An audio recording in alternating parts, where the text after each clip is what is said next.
Martin Nekachukwu, originally from Nigeria by way of Czech Republic. I was raised in Fayetteville, Arkansas. Did you say your mixture? No. Okay. Start again from the beginning? Yeah. Okay. Tell me when.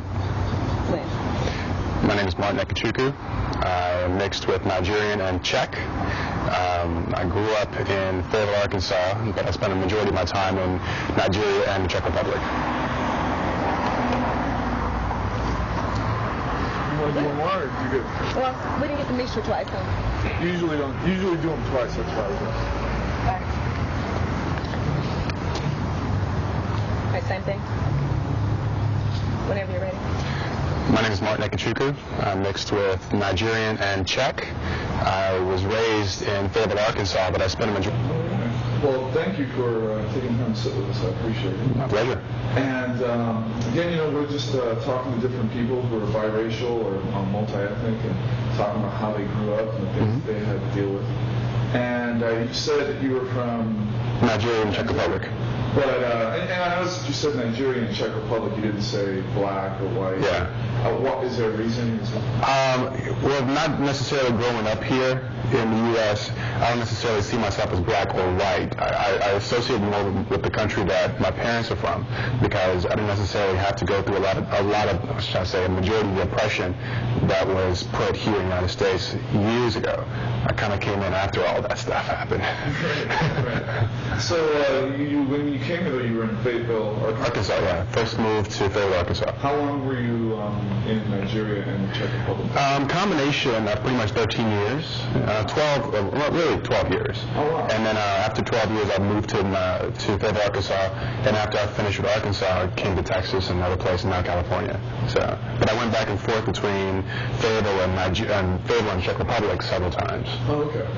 Now, growing up out of the States, what was it like? How did people respond to you when they saw that you're mixed? It was all varied by country. The issue in Nigeria was that I was the lightest kid in the school, in the primary school. And my mother being white, everybody obviously knew this is the kid that has a white mother in Nigeria. And there weren't that many parents that were white there, so obviously I stood out very, very easily. The kids used to call me Onyocha. Onyocha in Nigerian means little white boy.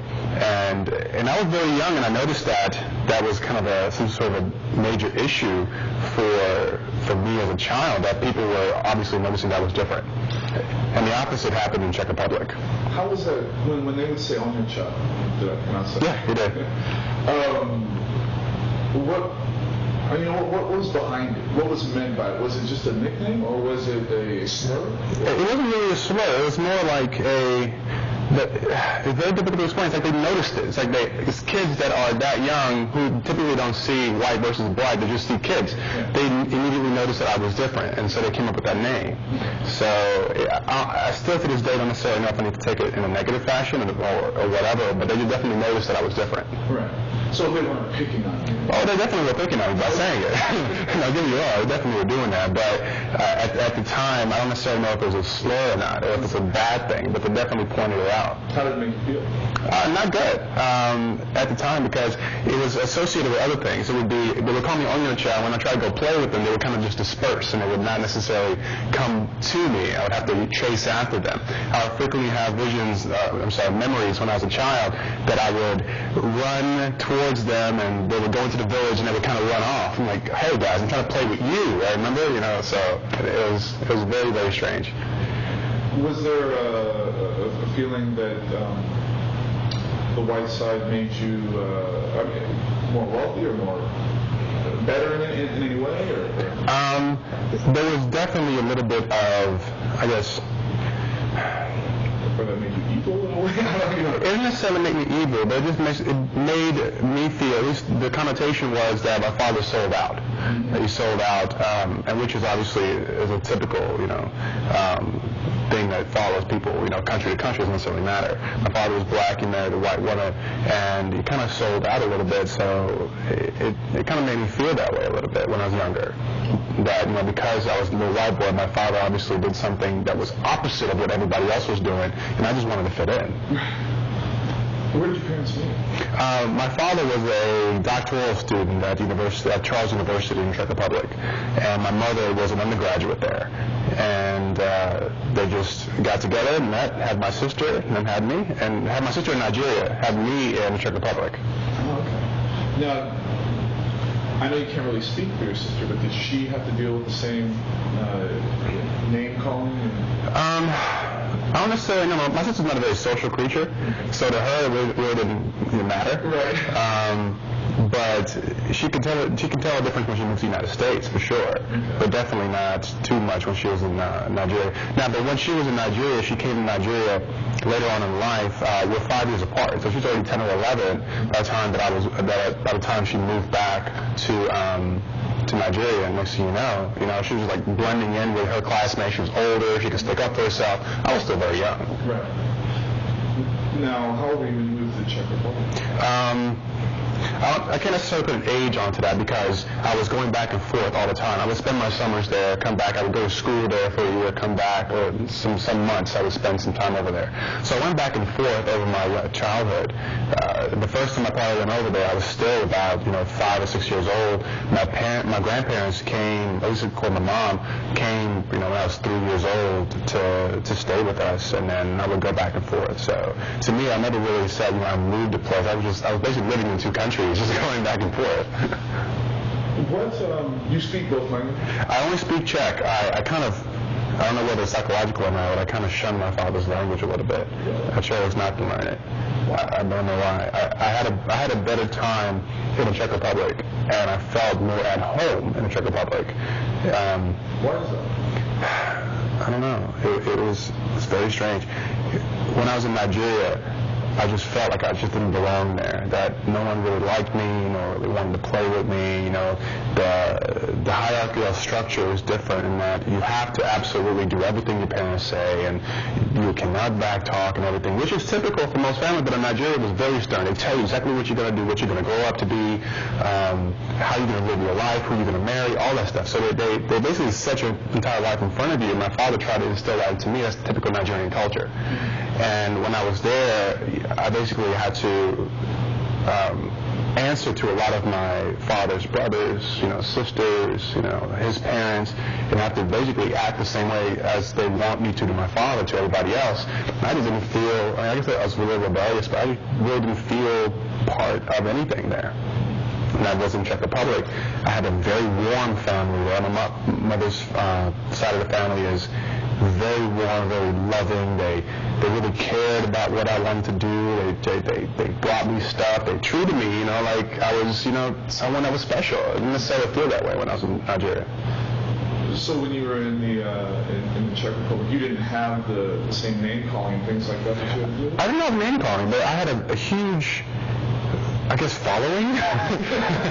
Because I was, at that time, that was, gosh, what year was that? Maybe 1990, 1989, and I was still pretty young, maybe even a little younger than that, but overall, they were very curious as to where I was from, who I am. I had a lot of friends when I was, I can't necessarily call them friends, they were more like people that were just really curious about who I was. And when I was there, they just wanted to know who I was, what I was doing here, what I was interested in. I was like the guy. I was like the man. They thought I was Michael Jordan. I couldn't play ball at the time. I definitely faked it really well. To be like the Jordan that was there. They were more open to who I was. They were curious. They were not at all, not trying to play with me. I had a lot of people there that I was cool with. I just felt like, I was just stepping in. And even now, to this day, when I go back to the Czech Republic, I still feel like I'm coming home, as opposed to going back to Nigeria. Nigeria is where I was born. I don't feel like it's home. What did your hair look like then? I had really curly hair. I mean, like not thick curls, like the big curls. And it was soft hair, and it was really fine. So I'm trying to do something to get it back. I have hair, but I just choose to be bald. Really? Yeah. Was hair an issue? I mean, in you're being different, and did people identify that as a difference? Did you like that? Well, when I was in school in the U.S., they definitely noticed that I was not black. That was definitely something, because although there are a lot of mixed kids here, typically mixed kids will have a lighter skin shade, but then their hair will look, pretty much ethnic. But for me, I had very fine curly hair, and that's why every time I wore my hat off, because I was really heavy into hats when I was in college. Every time I took my hat off, all of a sudden it was like, whoa, where are you from? It's like, you don't have regular hair. And in Nigeria, yeah, they already knew that I was something else anyway. In Czech Republic, hair really wasn't that much of a factor when I was in those two countries. It was more about when I was in the U.S. and it was with the black population that was curious as to where I was from. And they're like, what do you mix with? What do you mix with? And I'm like, I'm Nigerian and Czech. Is that not regular black and white? No, Nigerian and Czech. Like, wow, that's why your hair is different. So. In the Czech Republic, and the way that people reacted to you, obviously the Czech Republic is mostly going to be white people. How did white people there in general react to you differently as opposed to here in the United States? There it was, as a result of the curiosity, they didn't have any predisposition to not like black people or like mixed people. So to them, I was just like something brand new. They just wanted to just learn more about me, talk to me, be cool with me, and that was it. Now, there was a little bit of racism in Czech Republic, don't get me wrong, but it was such a fraction, at least from my memory, it was such a fraction of it. For the most part, everybody was very, very nice, very, very cool, very open. Do people see you as being Czech, or do they see you as being Nigerian? Here or in the Czech Republic? Because I imagine here people probably see you as being black. Yeah, in the Czech Republic, they predominantly think that I'm either American or that I'm just regular black. They don't necessarily think that I'm from Nigeria.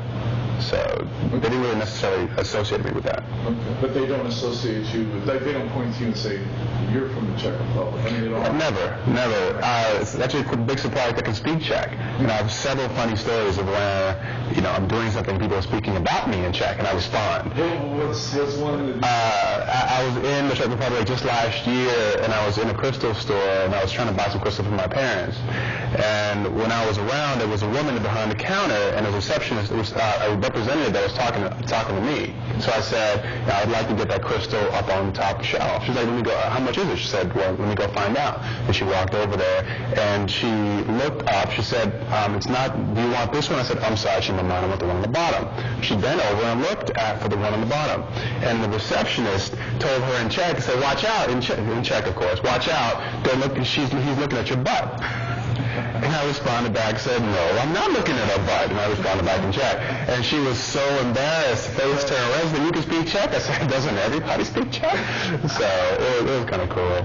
Now, have you ever pretended like you don't speak? I mean, you really weren't pretending not to speak it there. You just hadn't spoken it yet. But did you ever kind of try to play with it a little bit? No, absolutely. I typically go with my brother-in-law when I'm in Czech Republic. And when I'm there, we'll go into a store, we'll both speak English for a while, and next thing you know, he starts trying to negotiate for a price and everything. The guy says, no, this price is the final price. And I'll pop in Czech and I'll start negotiating with the guy in Czech. He's just so surprised. I'm like, look, I don't mean I look like it, but I'm your brethren, He's like, okay, I'll give you a few crowns more off. So it's kind of cool, though. That is cool. So when you came here to the United States, what was the biggest culture shock for you, being mixed and then coming into a place where the racial issues are so strong? I mean, what years? I moved to the United States in 1988. Okay. So at that time, very big. Exactly. Black culture was very popular. The unfortunate part is I moved to Fayetteville, Arkansas, which was probably the most homogenous that you can probably find. And the biggest culture shock for me was the slang. I don't understand it. High fives, I didn't get it. Simple things like that. Things that were already inherently built into a culture, whether it was black, whether it was white, I just completely lost on me. I frequently always asked, what does that mean? What does this mean? Always would look at me like I'm crazy. I'm like, what? You don't get it? Right. Like, no. It's like the high five thing. Like, why are you giving a high five? What's the big deal? So, I'm like, what is this? And they were all, and I didn't know how to do it right. When they would be good, they would tell me how to say, give me a high five, and I was just like, pop the heck out of her hand. And she's like, ow! So after that, no one asked me for a high five. But those are the strangest things to me. I was kind of in the middle. Black people were a little bit surprised by me that I wasn't regularly mixed, so I didn't necessarily get the full love of the black people. Black people, obviously, just because I had a shade in my skin, I was inherently different, so I necessarily get the love from them. So I frequently did not feel like I fit in at all.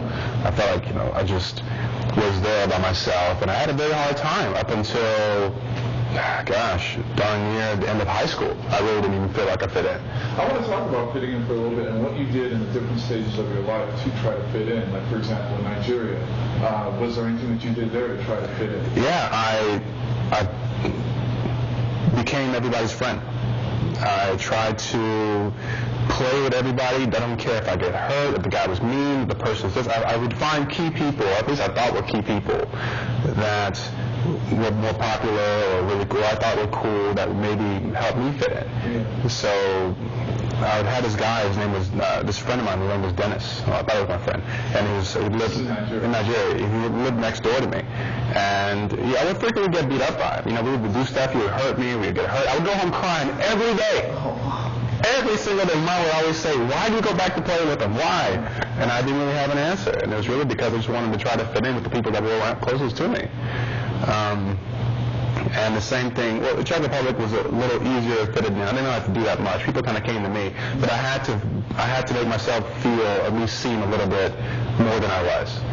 By making people believe that I was like Michael Jordan, I could play ball, have all the regular black connotations or stereotypes you would typically have for being black, that, you can play basketball, you know how to sing, you can do music, all kinds of stuff. And I try to have that associated with me, so I get people to come to me, because I obviously felt out of place.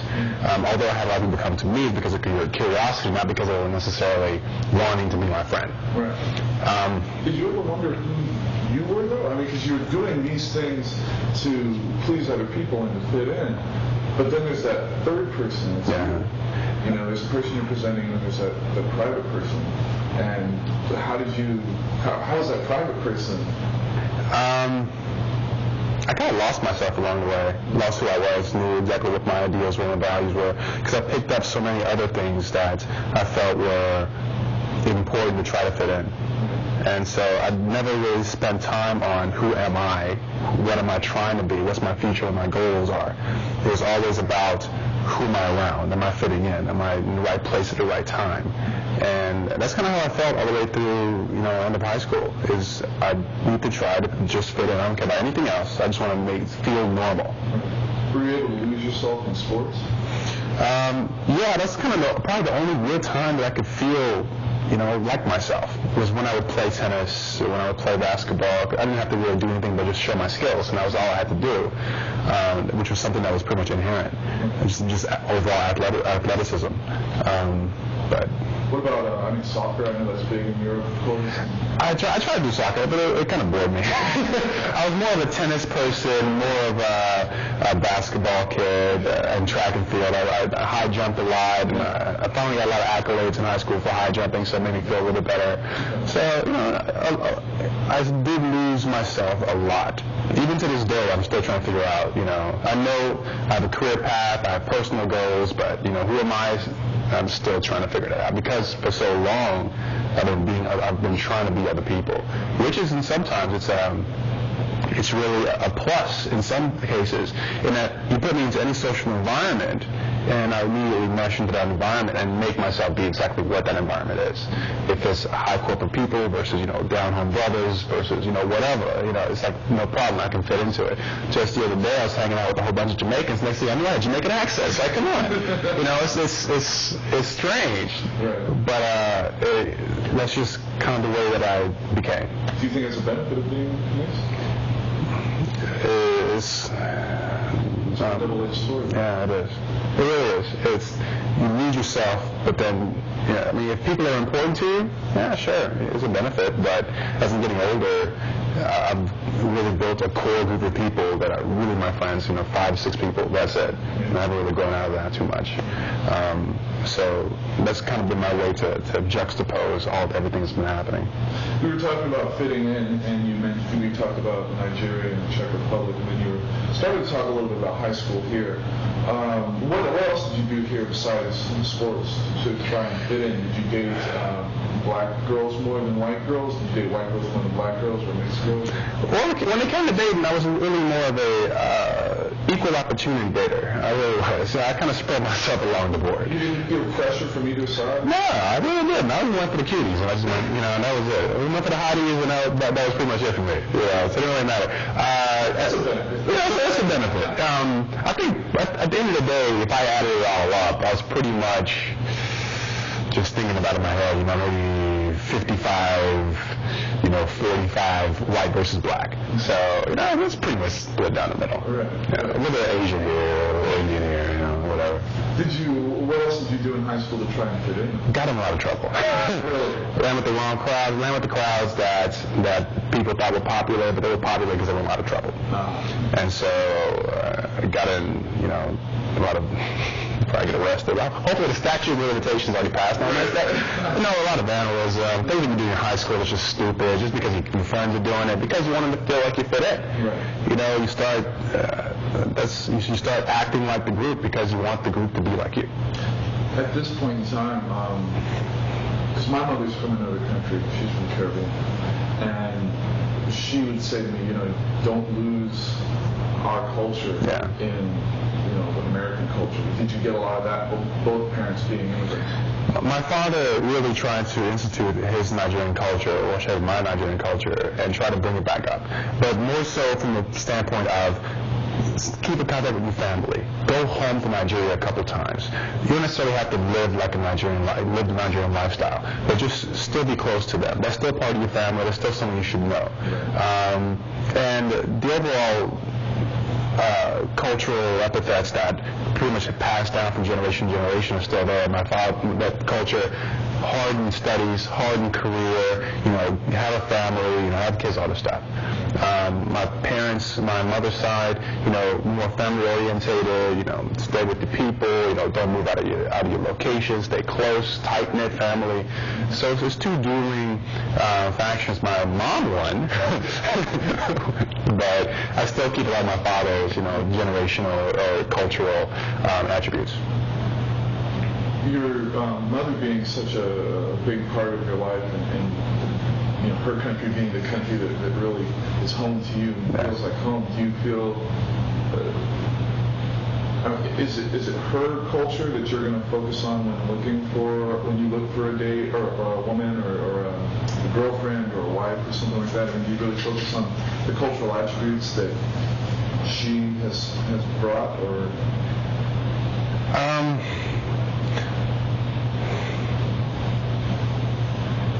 Well, currently I have a spouse. Okay, so when I looked for a spouse at first, it was more so did that person make me feel like I was someone that was important, special. So the things I did not feel when I was younger. So that's what I look for. And was it because of my mother? I wouldn't necessarily say so. I think it was more so as a result of the issues that I had when I grew up, as opposed to anything else. I need someone that really thought that who I was okay. I didn't have to be anything else but me. And it kept me from having to act like something I wasn't. And my spouse my wife keeps me absolutely grounded to everything else that happens around, because I'm an extremist, as she likes to always say. So in social environments, I completely change my personality depending on what's happening. If it's high corporate function, I've got to act high corporate, and a lot of times I found that I don't necessarily have to do that all the time. I can just be whatever, just be myself and just relax. But that's the only way I'm able to stick around it. Is your wife white or black? She's black. But she has a very exotic look. She doesn't look like regular black. So, and it kind of threw me off when I first started dating her. So, it's kind of strange.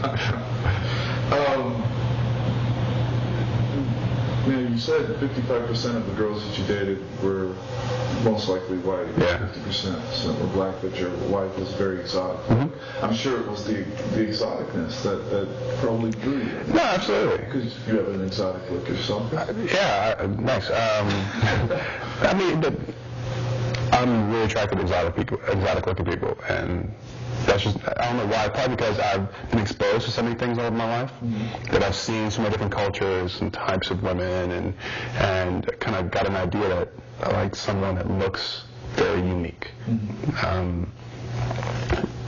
Unique yet elegant, but still has got a very unique personality, unique look, and overall, she keeps me grounded. Right.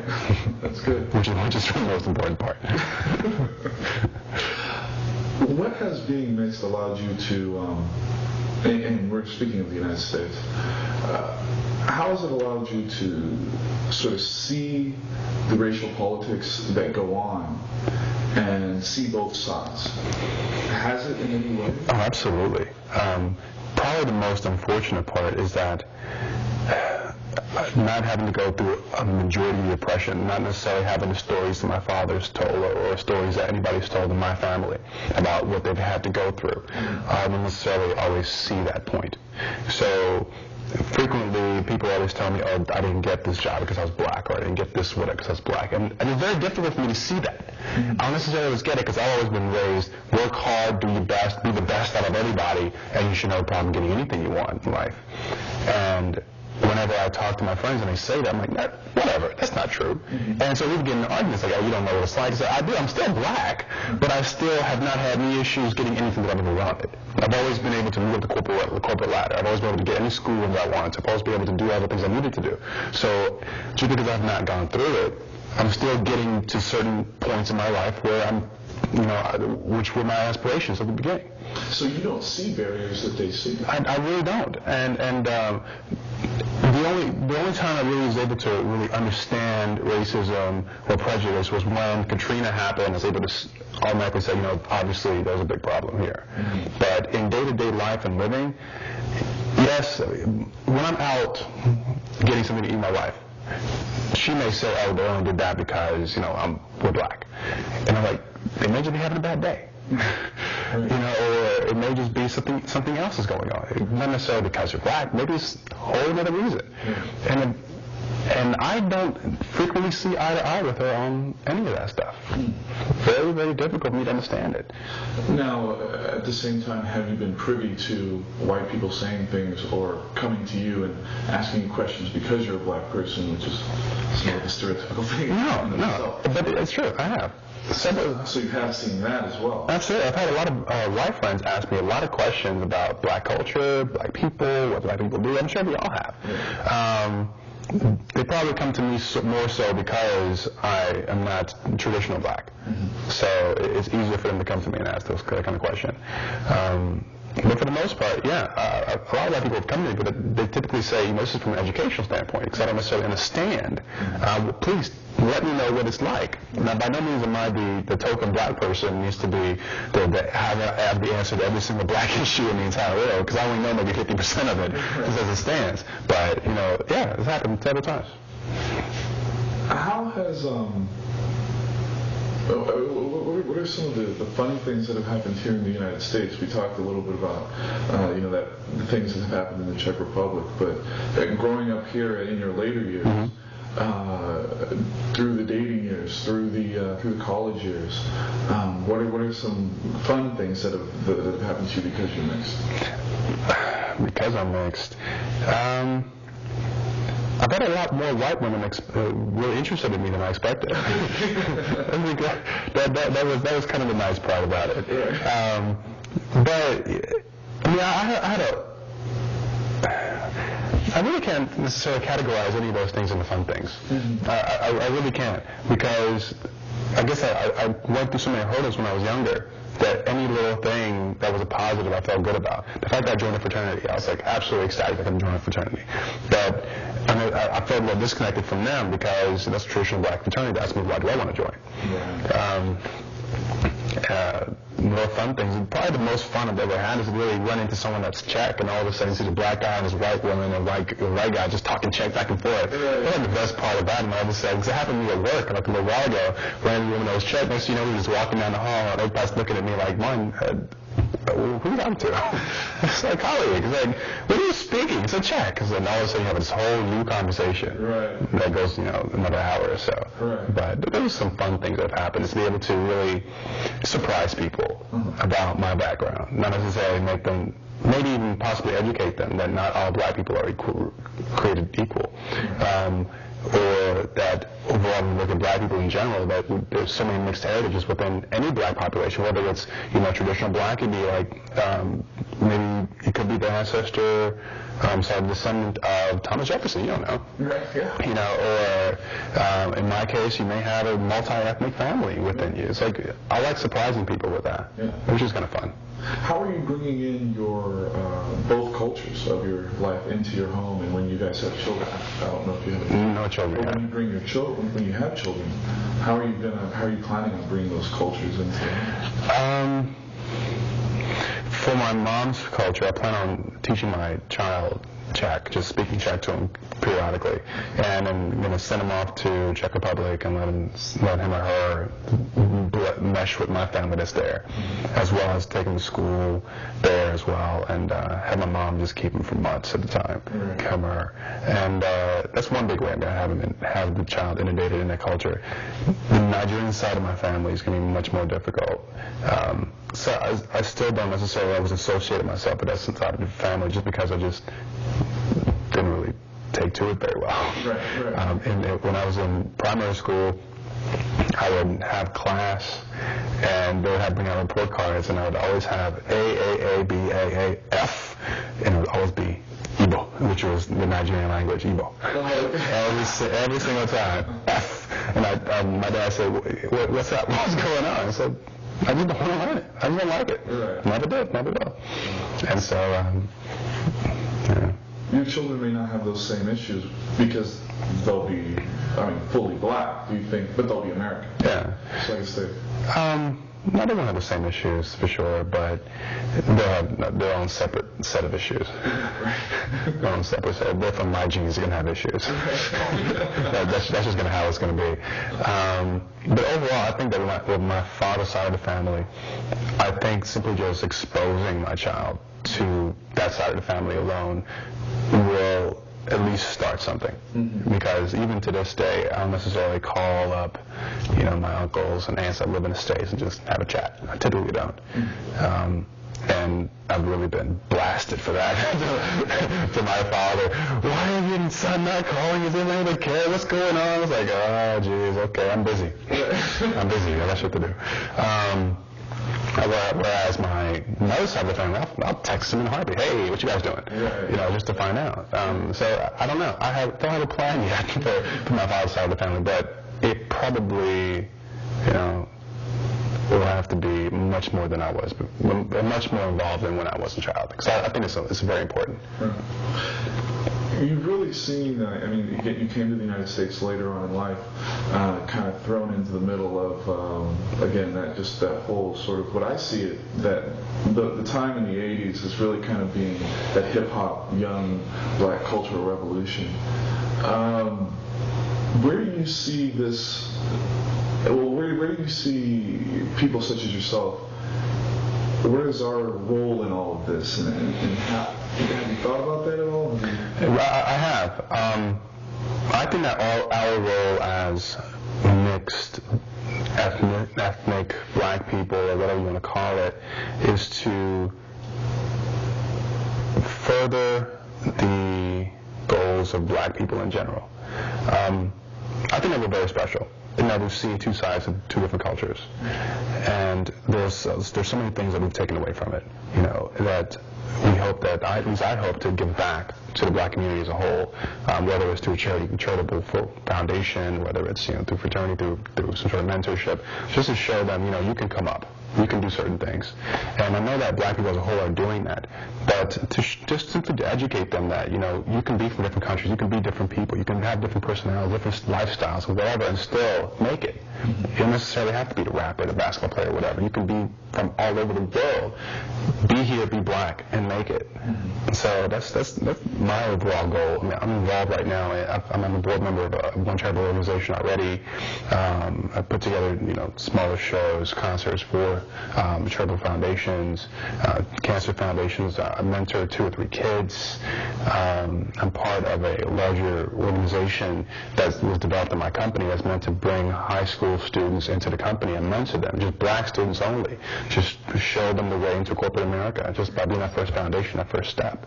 So, just for me, I think that if you're mixed, you're very special, and you need to be able to try to go out there and teach exactly your background, where you're from, why it's important, and how black people as a whole, whether it's U.S., whether it's Africa, whether it's Caribbean or whatever, that we're still black and come together and we're still a force in the United States and try to help each other out and bring each other up. Right. Yeah, this is just a thing that pops into my head. When I was, I always had kind of done crazy stuff with my hair, and I started letting it grow out about 6 years ago. And my cousin, who's 2 years older than me, he's 36. He was saying to me, Ben, how are you gonna get a job in corporate America with your hair like that? You've got to be a certain way. We're black, man. They're going to see us a certain way. Cut your hair short. Can't wear your earrings and stuff like this, And I was like, well, yeah, okay, true. For certain corporate settings, you have to be a certain way, but there's certain things about myself that I'm just going to do. And I think that I have had that sort of freedom because my dad's white. I've lived in that white world. I've seen. I don't have that fear. Do you think that there's a fear there that I got to be a certain way? And in a way, we kind of realize that no, we don't. We can just be who we want to be, and and they being white people, will just have to accept it the way it is. Unfortunately, when I was growing up in a very homogenous society, I never took it that way at all. It was blend in, be how they are. Cut your hair. I had earrings in both ears, and once I got a real job into a corporate American environment, I just simply boom, took it out immediately. Get my hair cut a little bit shorter. I used to have a nice little afro. I was happy with. Man, I miss that afro now. But I actually had to blend. Even though my mother was white, she still made me very aware that look.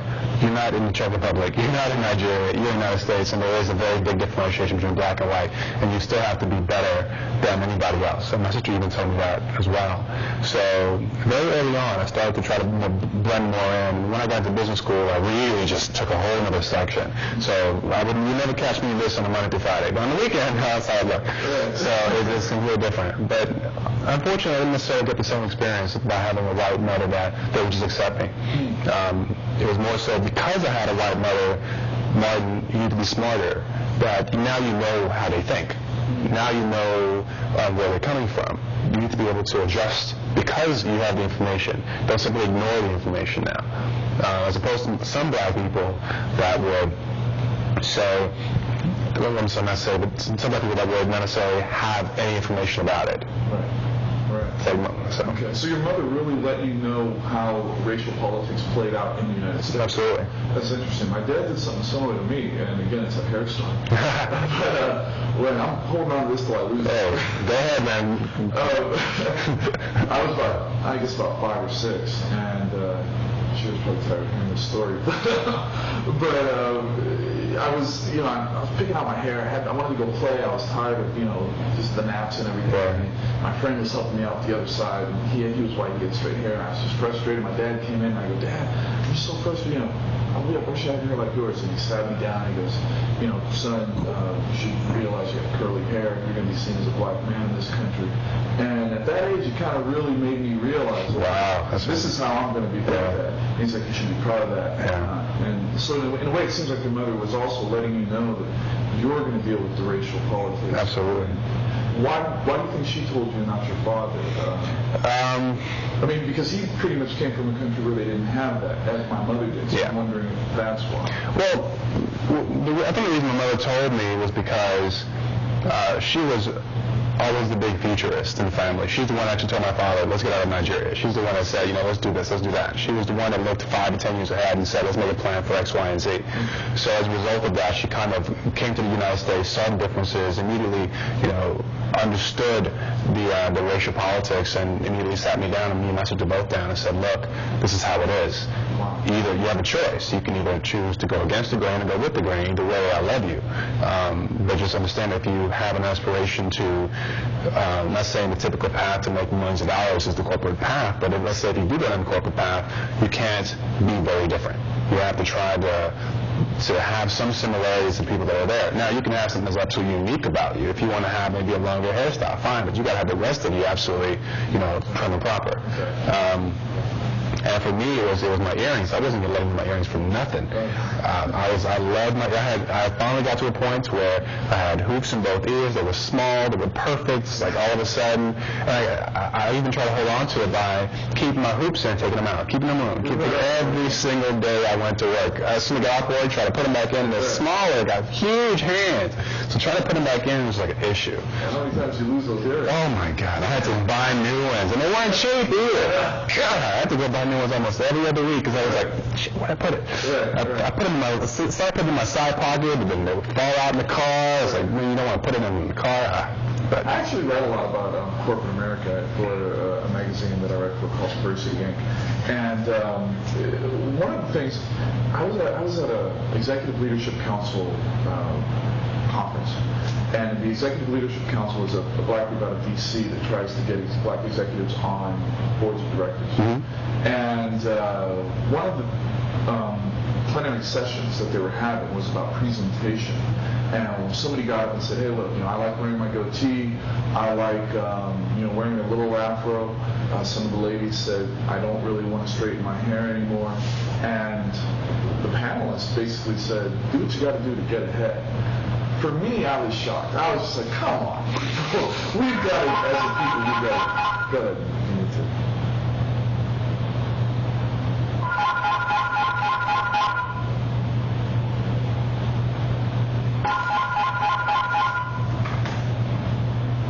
Sure. Yeah, that's fine. Wow, you guys got an old answer.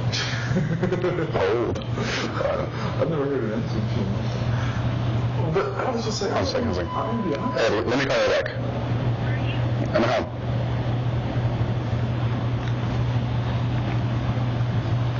Okay, sorry. But I was just like, aren't we beyond that? Aren't we? And when are we going to be beyond that? There comes a point where, as a group, we all have to collectively say somehow, we don't need to do this anymore. We're going to come in with locks. And no, they're not going to be down my butt. But if they're shoulder length, this is a style. And I don't know, but being in that situation and seeing all these black executives, there were like 3,000 black executives there. I felt really proud to be there, and then to hear them saying that we need to sort of kowtow, it's like, come on. But I guess that's corporate America. I don't know. I don't know what the question is there, but it's just like, being a journalist, I have a little bit more freedom than other people do. Yeah, and that's kind of the upside. It depends on where you go. I went into heavy corporate America, marketing, the traditional path, all the stuff, work your way up through the company. That I really couldn't be very different. And then to me, it was more of a financial decision than anything. It was I finished college, like I got to make some money. So, and I need to make sure that I was as much with the grain as possible. Right. And so I made my decision early on, and I just kind of stuck with it. But you can still be very different in corporate America without having to look different. by trying to educate your fellow colleagues, I do a lot as well, to let them know about my heritage, where I'm from, my black heritage, everything. I try to let them know about all that stuff, how unique that is, and all of a sudden it doesn't seem like it's a normal person. So I'm not normal, but a regular person. Well, they see you for all that you have to offer. Exactly, and all of a sudden they see the difference, the uniqueness. So I may have lost my hair, my earrings, and all that, my goatee, my beard, all that stuff, but I still hold on to that uniqueness by being there and making sure they know that I'm unique. Cool. What do you put down when you have to sign an application? It depends on what it is. If it's for scholarships, black. All day long, black. And if it's for any kind of job opportunity, I typically put other. Okay. Can you explain? Or? No, just other. And because that way it's ambiguous enough that they'll say, well, he's not black, he's not white, let's see what it is. Yeah. And then hopefully I'll win him over. Now, if I go to the National Black MBA conference that I'm going to next in a few months, every single application for any new opportunity that comes out there, I'll say black because I'm associated with that conference, right. which is good because they always want to recruit from that conference for new positions in different companies. Right. So it just really depends. Loans, other. All the time, other. Yeah. When I put my home loan, other. So you just never really know who's behind that desk. So you try to protect yourself in any way, shape, or possible. If I have to, I'll get my mom to play. My mom's first name is Vera. I was like, Mom, could you sign on this for me so I can get the right first name on there? Yeah. So it just really depends on what it is. Right. Wow. Well, thanks for everything. Thanks for the time. I really Hopefully it was helpful. Definitely. Thank you.